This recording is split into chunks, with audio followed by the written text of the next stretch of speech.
Class चल रही है, टीचर पढ़ा रही हैं, वो प्रोफेसर हैं, उन्होंने मैरिज नहीं की है। एक स्टूडेंट उनसे पूछती है कि मैम आप मतलब कि आपको बचपन से ही पता था कि आपको क्या करना है? तो मैम कहती है नहीं बेटा, मुझे बचपन से नहीं था पता। मैं जिस समाज में रहती थी उस समाज में लड़कियों को पढ़ाने का उतना रिवाज नहीं था, लेकिन हाँ, मुझे पढ़ना बहुत अच्छा लगता था।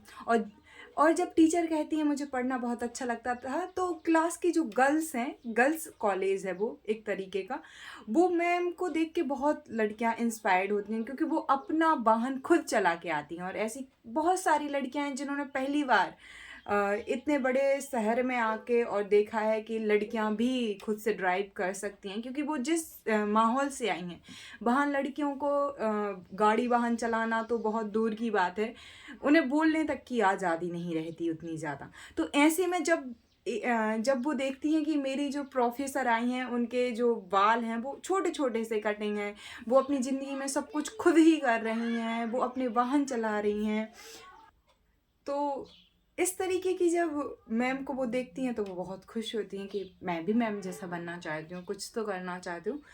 तो अलग अलग लड़कियों के अलग अलग सवाल हैं, और उन अलग अलग सवालों के मैम बहुत खूबसूरती से जवाब देती हैं। एक लड़की है, वो पूछती है कि मैम शादी के बिना कैसे रह सकते हैं, ये तो ज़रूरी है ना, इसके बिना कैसे काम किया जा सकता है, इसके बिना तो पूरी दुनिया अधूरी ही है, आपको कोई सम्मान नहीं देगा समाज में। तो प्रोफेसर बहुत अच्छा आंसर देती हैं, वो कहती हैं कि बेटा ये बताओ कि शादी क्यों करनी होती है एक लड़की को, या एक एक दुनिया में शादी का कॉन्सेप्ट ही क्यों है? तो उसने कहा कि लड़की को मतलब सुरक्षा की ज़रूरत है, एक आदमी की ज़रूरत है। तो फिर वो प्रोफेसर आंसर देती हैं और कहती है बेटा क्यों ज़रूरत है, मैं यही तो पूछ रही हूँ। तुम्हें पता है 8 अरब हो चुकी है दुनिया की पॉपुलेशन, और अगर इसी तरीके से जनसंख्या बढ़ती रही तो दुनिया के दूसरे जीव कहाँ जाएंगे? उनको भी तो हमने पिछले 100 सालों में 100 बिलियन और ट्रिलियन से ज़्यादा प्रजातियों को विलुप्त कर दिया है। मतलब जैसे अपन हैं, चिड़ियाँ हैं और जानवर हैं, वैसे ही और भी प्रजातियाँ थीं, लेकिन हमारी वजह से, हमारे कुकर्मों की वजह से, कि हम चाह रहे हैं कि घर ही घर बन जाएं, सड़कें ही सड़कें बन जाएं, शहर ही शहर बन जाएं, उसकी वजह से बच्चों दूसरे जो प्रजाति के जीव हैं वो नहीं जिंदा रह पा रहे हैं, और उसका पूरा कारण है हम मरेंगे, लेकिन हम बहुत सारी प्रजातियों को विलुप्त करके मरेंगे। तो उन्होंने कहा कि जनसंख्या आगे बढ़ाना ही क्यों है, तुम्हें जो भी करना अच्छा लगता है तुम वो करो, अपने फील्ड में आगे बढ़ो, और बस यहाँ से विदा लो, दुनिया से जाओ यानी मर जाओ, और इसके अलावा तो और कोई चीज़ है नहीं। तो ये चीज़ कई लड़कियों ने पहली बार सुनी कि अच्छा ऐसा भी कुछ सोचा जा सकता है। तो जब इंदौर जैसे, मुंबई जैसे, दिल्ली जैसे बड़े शहरों में बच्चे, छोटे शहरों के, या छोटे गांव भी ना कहें, जहाँ पे 1000 के आसपास की पॉपुलेशन है, उसमें से भी 500 से 600 आदमी बाहर दिल्ली, मुंबई, गुजरात इधर उधर कमाने के लिए जाते, ऐसे कई छोटे छोटे इलाकों से बच्चे उम्मीद लेके, सीखने के लिए, समझने के लिए, दुनिया को जानने के लिए, खुद को जानने के लिए पढ़ने आते हैं। पढ़ाई केवल 4 किताबें पढ़ना नहीं होता है। सबको लगता है कि टॉप कर लिया, स्कूल में पहली रैंक आ गई तो वो होशियार है। नहीं, वो होशियार बिल्कुल भी नहीं है। अगर उसको समझ ही नहीं है सही गलत की, क्या अच्छा है क्या बुरा है, तो वो किसी भी हाल में पढ़ा लिखा नहीं है। क्योंकि पढ़ाई लिखाई का कहीं से कहाँ तक ये मतलब नहीं होता है कि आप अच्छी मार्कशीट बना लो। अच्छी मार्कशीट तो एक रट्टू तोता, आजकल मशीनें हैं, वो उनको हमसे बहुत ज़्यादा कुछ पता है, बट वो विवेक नहीं है उनके पास में, उनमें सोचने समझने की क्षमता नहीं है। जब तक इस समाज में, जब तक इस पर्यावरण में हम दूसरों की इम्पोर्टेंस नहीं समझेंगे, दूसरी प्रजातियां, अगर शेर कम हो गए, चमगादड़ कम हो गई, गाय कम हो गई, या कोई भी प्रजाति हमारी वजह से विलुप्ति की कगार पे आती है, ये सारी तो विलुप्ति की कगार पे नहीं है जिनकी मैं बोल रही हूँ, बट ऐसी बहुत सारी प्रजातियां हैं। पहले कई टाइप की प्रजातियां और भी पाई जाती थी, लेकिन हमारी वजह से हमें केवल पैसा चाहिए, पैसा चाहिए, चाहे आने वाले टाइम में ऑक्सीजन ना मिले, चाहे आने वाले टाइम में लोग खुश रहना भूल जाएं। खुशी के लिए जरूरी है कि आप थोड़े से समझदार हों, आपको सही और गलत का पता हो, आप वो काम करें जो आपको खुद करना पसंद है। और वो काम किसी का मर्डर करना ना हो, इल्लीगल कोई काम ना हो, किसी को हानि पहुंचे शारीरिक रूप से, मानसिक रूप से, ऐसा कुछ भी ना हो। एक स्वस्थ समाज के लिए नीदरलैंड एक अच्छी कंट्री है, ऐसा कहते हैं काफ़ी लोग। वहाँ पे 60-70 साल के लोग जो रिटायर्ड हो चुके हैं, उन्होंने एक छोटा सा गांव बसा लिया है। उस गांव में हर सैटरडे को वो 60-70 साल के लोग जाके डांस करते हैं, गाना भी वही गाते हैं, डांस भी वही करते हैं। खुशी के लिए जरूरी है समझदारी, और उससे भी ज़्यादा जरूरी है कुरीतियों का, समाज में फैली बुराइयों को कम करना, और दूसरे जीव जंतुओं के बारे में सोचना। और जो पॉपुलेशन हम आदमियों की बढ़ा रहे हैं, मानवों की बढ़ा रहे हैं, वैसे ही हमें ज़रूरत है कि दूसरों को भी फलने फूलने का मौका दिया जाए। हम जो प्लास्टिक यूज करते हैं ना, और ऐसे फेंक देते हैं पॉलीथीन, मैं आप सब, ऐसा कोई दूध का धुला नहीं है कि जिसने पॉलीथीन संभाल कर रिसाइकलिंग करने के लिए भेजी हो। तो हम सब गुनहगार हैं इन्वायरमेंट के, और इसका खामियाजा आने वाली पीढ़ियों को बहुत बुरी तरीके से चुकाना पड़ेगा, क्योंकि ये समाज बचेगा ही नहीं जहाँ पे धरती सुरक्षित है। धरती में हर जगह कुछ प्लास्टिक के कण होंगे, और जब वो प्लास्टिक गाय या कोई भी चीज़, कोई भी जानवर उसको खाता है, और उसका दूध जब हम पीते हैं, तो हमारे शरीर में माइक्रो प्लास्टिक्स जा रहे हैं, जो कि हमारी बॉडी के लिए बहुत हार्मफुल हैं। तो हमें बहुत ज़रूरत है वो काम करने की जिससे इन्वायरमेंट यानी पर्यावरण की सुरक्षा हो सके। आज से कुछ साल पहले तक क्या होता था, इतने ज़्यादा पेड़ों की कमी नहीं थी। हम पेड़ काटते जा रहे हैं। हम पेड़ लगाएंगे कभी नहीं, क्योंकि हमें लगता है पेड़ लगाना तो सरकार की जिम्मेदारी है। हमारी जिम्मेदारी है सिर्फ पैसा कमाना, लालच भरी नियत से उन सारे संसाधनों का यूज करना जो हमें प्रकृति ने दी है। प्रकृति ने हमें इतनी अच्छी मिट्टी दी थी, हमने उनमें उर्वरक डाल के, केमिकल्स डाल के उसको खराब कर दिया। अब कैंसर हो रहा है लोगों को, अब उन्हें लग रहा है ना कैंसर हो रहा है, तो मतलब हमारी वजह से, हमारी तो कोई गलती नहीं है। हमारी गलती बहुत है। हमने पंजाब में इतने ज़्यादा केसेस बढ़ रहे हैं कैंसर के, उसमें सबसे बड़ा रीज़न है वहाँ पे इतना ज़्यादा धरती से पानी निकाल लिया है ट्यूबवेल के जरिए, कि अंदर का जो पानी है उसमें आर्सेनिक आ गया है। अब वहाँ पे जो पानी निकलता है उसमें पीने वाले पानी में भी आर्सेनिक है। जब आर्सेनिक आप पिएंगे तो आप सुरक्षित तो नहीं रहेंगे। आर्सेनिक इतनी मतलब कि ऐसा तत्व है जिसकी वजह से बहुत सारी बीमारियां होती हैं। ऐसे एक नहीं, भारी धातुएं बहुत सारी आ गई हैं पानी में। हमने पूरा पर्यावरण खराब कर दिया है, दूषित कर दिया है, और हम सोचते हैं ना कि हमने कोई अपराध नहीं किया है। हम सब ने अपराध किया है। हम सबको बोध की ज़रूरत है, समझने की ज़रूरत है कि समाज केवल और केवल अपने लिए नहीं होता है, अपनी लालच के लिए नहीं होता है। पर्यावरण के हर जीव को, चाहे वो छोटी से छोटी चींटी है, छोटे से छोटे कीड़े हैं, क्योंकि जब एक बॉडी सड़ जाती है किसी भी जानवर की, तो उसको डिकम्पोज कौन करता है, उसका अपघटन कौन करता है? वो छोटे छोटे से कीड़े करते हैं। वो मैं और आप नहीं कर सकते हैं, हमारे अंदर नहीं है वो पावर। और मिट्टी तो खैर हम बना ही नहीं सकते। हम में से कोई, अभी तक कोई वैज्ञानिक इतना दमदार और पावरफुल नहीं हुआ है कि मिट्टी बना दे। अगर मिट्टी बनानी पड़ी ना लैब में, तो बहुत बहुत बहुत महंगी होगी। तो जो मिट्टी हमें भगवान ने, प्रकृति ने दी है, उसकी इज्जत करना बहुत ज़रूरी है। उसके लिए हम प्लास्टिक यूज करते हैं, राइट? हम थोड़े थोड़े से प्लास्टिक कम कर सकते हैं अपने लेवल पे। मैं बहुत बड़ी बड़ी चीज़ें नहीं कर सकती हूँ, अभी मेरे पास उतना कैपिटल नहीं है, उतनी चीज़ें नहीं हैं शायद मेरे पास, लेकिन मैंने अपना एक प्रोटोकॉल सेट किया हुआ है कि मैं इतने नंबर से ज़्यादा कपड़े नहीं खरीदूंगी। मैंने शायद 9th से लेके अभी तक 2-3 जोड़ी फॉर्मल ड्रेसेस खरीदी होंगी, वो भी काम की वजह से। मैं कम से कम कोशिश करती हूँ कि मेरा कार्बन फुटप्रिंट बहुत कम हो। इस पर्यावरण के हर जीव, हर पेड़, हर एक पौधे को भी उतना ही ज़रूरत है जितनी हमारी ज़रूरत है। हमारी तो फिर भी नहीं है। इंसानों की ज़रूरत ही क्या है धरती पे, अगर अच्छे से देखा जाए, क्योंकि इंसान लालची बहुत होता है। इंसान दूसरों को देना नहीं चाहता है, इंसान सिर्फ लेना चाहता है। और उसकी लालच इतनी बढ़ गई है कि कल जब मैं छोटी थी, तो एक पहाड़ है हमारे घर के पास में, जहाँ हमारा एक कुआं है उसके पास में। वहाँ पे इतने सारे पेड़ होते थे कि जाने में डर लगता था। आज लालच कुछ इस तरीके का बढ़ गया है। मैं ये नहीं कह रही हूँ कि सबका, मेरा नहीं बढ़ा है, सबका बढ़ा है। दूसरे के, एक हम चूहों की जैसे दौड़ में दौड़ रहे हैं ना। हमें आगे निकलना है। किससे आगे निकलना है? चूहों से आगे निकलना है। क्योंकि हमें बेसिकली रोटी कपड़ा मकान चाहिए होता है, हर एक इंसान को चाहिए होता है। जब आप अच्छी किताबें पढ़ते हो ना, तो आपको समझ आता है कि अच्छी किताबों के साथ साथ आपको अच्छी मानसिकता चाहिए। उसके बिना ना आपके पास पैसा खूब होगा, आपके पास में सब कुछ होगा, लेकिन आपके पास में जो नहीं होगा वो है दिमाग की कमी। क्योंकि जो एक राइटर है सूर्यकांत त्रिपाठी निराला, जब मैंने उनके बारे में पहली बार पढ़ा तो मुझे ऐसे लगा कि मैं उनके बारे में चीज़ें ख़त्म ही नहीं हो रही हैं।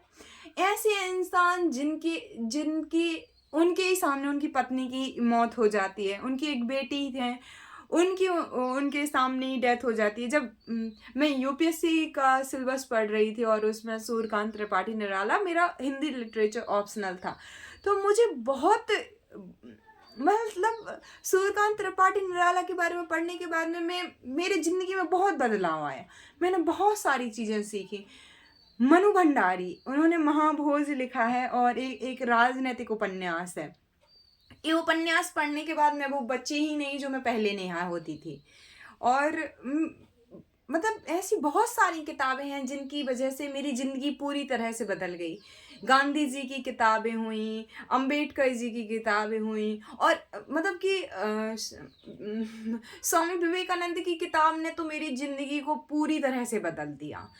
मेरे सोचने, मेरे बोलने, मेरे समझने के तरीके में इतना बड़ा चेंज आ गया कि मुझे पता नहीं चला कि मैं काफ़ी इनोवेटिव हो गई, काफ़ी क्रिएटिव थिंकिंग हो गई। जब मैंने रजनीश के बारे में पढ़ा, जब मैंने लड़कियों में देखें तो मीराबाई के बारे में पढ़ा, इतनी ज़्यादा मतलब कि बेचैनी हुई मीरा को पढ़ के कि सोचो हम कब से 2-2,500 साल पहले का तो इतिहास हमारा लिखा ही हुआ हमें मिल जाता है काफ़ी हद तक।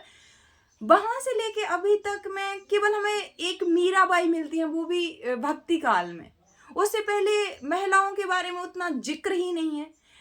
दुनिया की 50% पॉपुलेशन, और उस टाइम पे भी इंडिया की 50% पॉपुलेशन, लगभग 50% तो औरतें होती ही होंगी, उनमें से किसी का जिक्र नहीं है। गार्गी, लोपामुद्रा और इनको थोड़ा छोड़ दें, 2-4 विदुषियों को, तो अपवाद है। पूरी हिस्ट्री में लड़कियों का जिक्र नहीं है कि वो कैसे सोचती थीं, क्या करती थीं।